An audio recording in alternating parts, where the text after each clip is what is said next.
So, is more spending or more regulation the answer when the president seems to be opting for both? Time to get the European perspective. Joining me now is Randy Charles Epping. Randy is the author of The 21st Century Economy.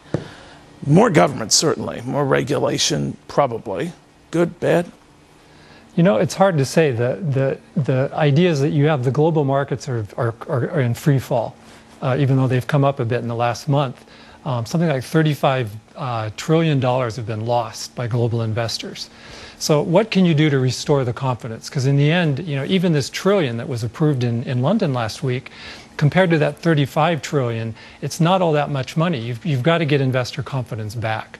So it seemed to me that what happened at the G20 was that you had Barack Obama pushing for some sort of a global stimulus plan, which was not going to be agreed to anyway. Everyone knew that, with Sarkozy and Angela Merkel saying that they would not agree to overstimulate their economy. Merkel obviously reflecting the German reluctance to inflation. Hyperinflation. And you can understand why. And yet they did come up with some sort of an agreement. The plan called for what's called a Financial Stability Board, based on something that already exists, the Financial Stability Forum. It exists. It's based in Basel, Switzerland, just down the road from where I live. You know, there are many conservatives who seized it in this country. What, some Swiss enterprise is going to be calling the shots? Yeah, and we're going to play second fiddle? Considering Switzerland wasn't even invited to the right. G20, it's interesting that they ended up... Although they had guards who looked a lot like the Swiss guards.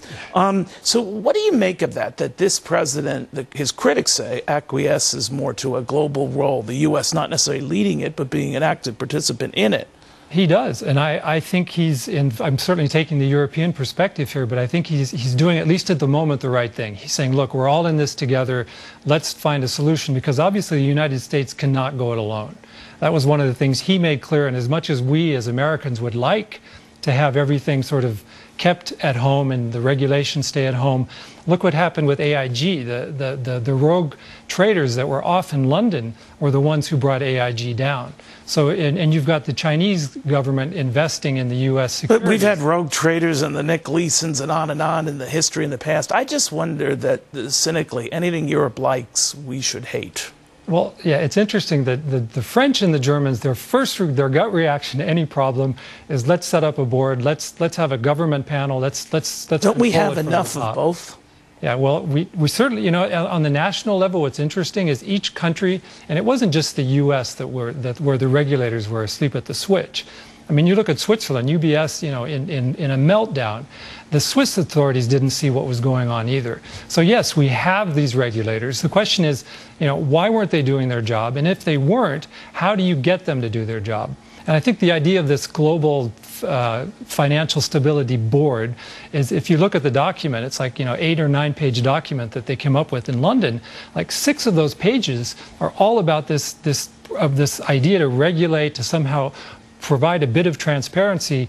In the end, I think the idea is to get confidence back. It's about confidence, I can understand, but can money confidently go anywhere if it feels that it's overly regulated everywhere? Well, it's like the chicken or the egg. Right. If you have too much regulation, they don't want to go in. And if they don't have enough regulation, and you see, you know, the Swiss, for example, the UBS meltdown was based on a AAA rating on U.S. subprime debt that had been repackaged and put into these bonds that no one really knew what they were.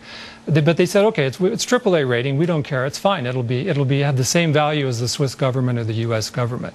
And look what happened.